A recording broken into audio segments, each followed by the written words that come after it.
Bismillahirrahmanirrahim. Assalamualaikum warahmatullahi wabarakatuh. Alhamdulillahirabbil alamin wa bihi nasta'in wa ala umuri dunya waddin. Wa sallallahu ala sayyidina nabiyyin wa ala alihi wa sahbihi ajmain, amma ba'du.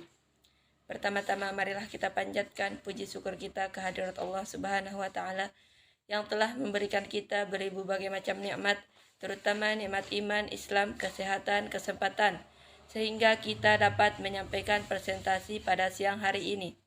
Kedua kalinya selawat serta salam tak lupa kita aturkan keharimbaan junjungan alam Nabi besar Muhammad sallallahu alaihi wasallam. Baiklah, di sini kami akan mempresentasikan materi yang berjudul pembelahan sel. Saya perkenalkan, saya Royal Aini selaku moderator dan pemateri pertama, dan Rohyatul Aili sebagai pemateri kedua. Kita langsung saja. Bentuk-bentuk pembelahan sel. Yang pertama, pembelahan sel secara langsung atau amitosis. Proses pembelahan sel disebut juga pembelahan amitosis atau pembelahan biner. Pembelahan biner merupakan proses pembelahan dari satu sel menjadi dua sel tanpa melalui fase-fase atau tahapan-tahapan pembelahan sel. Pembelahan biner banyak dilakukan organisme uniseluler atau bersel satu, seperti bakteri, protozoa, dan mikroalga atau alga bersel atau yang bersifat mikroskopis. Dan yang kedua, pembelahan sel secara tidak langsung, mitosis dan meiosis. Pembelahan sel secara tidak langsung adalah pembelahan yang melalui tahapan-tahapan tertentu. Setiap tahapan pembelahan ditandai dengan penampakan kromosom yang berbeda-beda. Pengertian pembelahan mitosis. Mitosis adalah proses pembagian genom yang telah digandakan oleh sel. Kedua sel identik yang dihasilkan oleh pembelahan sel. Proses mitosis menghasilkan dua sel anak yang identik, yang memiliki distribusi organel dan komponen sel yang sama.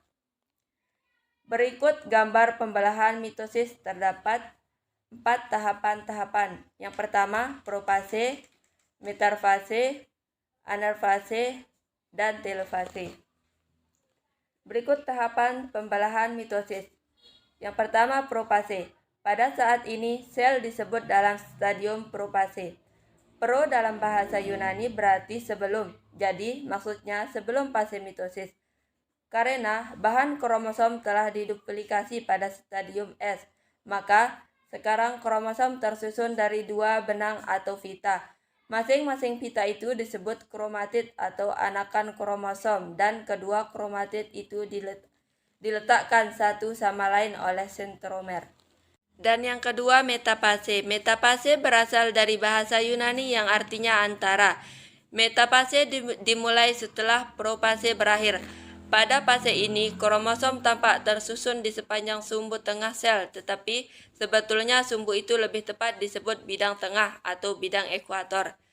Peristiwa ini terjadi karena ada pemendekan mikrotubulus yang berhubungan dengan sentromer. Dan selanjutnya yang ketiga, anafase. Anafase berasal dari bahasa Yunani yang artinya lagi. Anafase merupakan fase terpendam atau mungkin paling dramatis sebab selama anafase semua sentromer terpotong atau terbagi sehingga memisahkan kromatid yang semula berpasangan. Dan yang keempat, telofase. Telofase berasal dari bahasa Yunani yang artinya akhir atau selesai. Fase ini menandai berakhirnya mitosis. Dalam beberapa hal, fase ini berlawanan dengan profase. Selanjutnya akan dilanjutkan oleh saudari Rohyatul Aini. Kepadanya dipersilahkan. Baik, di sini saya akan melanjutkan penjelasan dari saudari Royal Aini. Pengertian pembelahan meiosis. Meiosis adalah proses pembelahan sel dengan dua kali pembelahan dengan menghasilkan 4 sel anak yang masing-masing memiliki setengah dari jumlah kromosom sel induk. Oleh karena itu, meiosis disebut juga dengan pembelahan reduksi. Adapun gambar dari pembelahan meiosis bisa kita lihat pada gambar berikut. Tahapan pembelahan meiosis. Pada meiosis ada 2 kali pembelahan berturut-turut. Pembelahan pertama disebut meiosis 1 dan pembelahan kedua disebut meiosis 2. Pembelahan meiosis 1 adalah pembelahan reduksi, sedangkan pembelahan meiosis 2 adalah pembelahan biasa atau mitosis, sebab jumlah kromosom telah direduksi lagi. Meiosis 1. Meiosis 1 adalah tahap pertama pembelahan meiosis. Hasil akhir meiosis 1 adalah 2 sel dengan jumlah kromosom yang telah mereduksi. Meiosis 1 juga terbagi dalam beberapa tahap pembelahan, yaitu profase 1, metafase 1, anafase 1, dan telofase 1. Profase 1. Pada profase 1, ada 4 kromatid yang tersusun sejajar berdekatan. Kromatid yang berasal dari pasangan kromatid lain saling tumpang tindih dan dapat bertukar segmen. Peristiwa ini disebut dengan pindah silang atau crossing over. Titik-titik persilangannya sendiri disebut dengan chiasmata. Pada titik ini seringkali kromatid terputus dan kemudian terjadi pertukaran segmen dengan kromatid lainnya. Profase 1 ini meliputi beberapa tahap yang berhubungan dengan dinamika kromatid, yaitu ada leptonema, zigonema, pahinema, diplonema, dan diakinesis. Lanjut metafase 1. Sebagaimana pada mitosis aparatus spindle juga dibentuk pada profase 1 ini dan juga menempel pada sentromer. Tetapi karena pasangan homolog masih bersatu, karena ada chiasmata, maka pada metafase 1 kromosom tersusun di tengah bersama kromosom pasangannya. Dalam susunan ini tidak ada kepastian bahwa kromosom tertentu, misal dari ayah berada di sebelah kiri, sedang lainnya berada di sebelah kanan. Semua tersusun secara acak. Anafase 1. Pada anafase 1 terjadi pemendekan mikrotubulus. Hal ini menyebabkan chiasmata terputus, bukan sentromer yang terputus. Akibatnya adalah kromosom-kromosom yang masih terdiri atas 2 kromatid bergerak saling menjauh satu sama lain ke arah kutub sel yang terletak berlawanan. Telofase 1. Dengan selesainya anafase 1, maka dihasilkan 2 sel yang masing-masing mengandung separuh jumlah kromosom sel awal, yaitu pada telofase 1. Lanjut, meiosis 2. Pembelahan meiosis 2 benar-benar merupakan pembelahan mitosis. Hanya saja sekarang jumlah kromosomnya telah berkurang. Adapun tahapan-tahapan dalam meiosis 2 ini ada profase 2, metafase 2, anafase 2, dan telofase 2.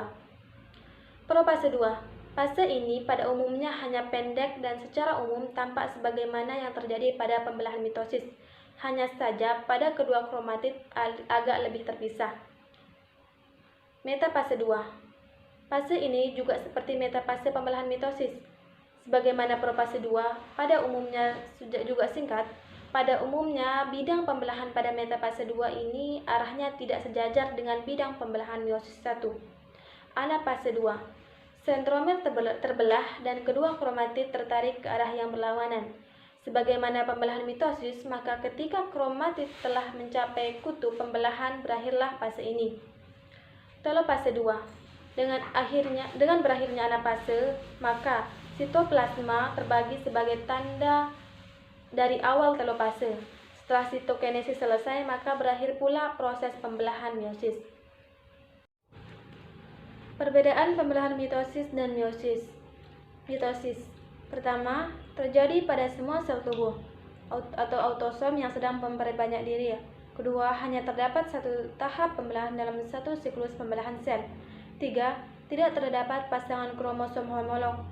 Yang terpisah adalah kromatid-kromatid yang bergerak menuju kutub yang berbeda. 4. Tidak terjadi pertukaran segmen kromosom. Kelima, sel baru yang dihasilkan dari suatu mitosis akan mempunyai struktur genetik yang sama dengan sel awal. Keenam, hasil akhir dari pembelahan satu sel adalah 2 sel yang baru yang sama. Pembelahan meiosis terjadi pada sel gonad pada saat pembentukan gamet. Kedua, terdapat 2 tahap pembelahan, yaitu meiosis 1 dan meiosis 2. Ketiga, terdapat pasangan kromosom homolog pada meiosis 1, kemudian setiap anggota pasangan kromosom akan bermigrasi menuju kutub yang berbeda. Pada meiosis 2 baru terjadi pemisahan kromatin seperti pada mitosis. Keempat, terjadi pindah silang antara kromosom homolog yang berpasangan. Kelima, sel yang dihasilkan melalui proses meiosis akan mempunyai jumlah kromosom separuh dari sel semula. Keenam, hasil akhir dari pembelahan satu sel adalah 4 sel baru yang mempunyai jumlah kromosom separuh dari sel induk.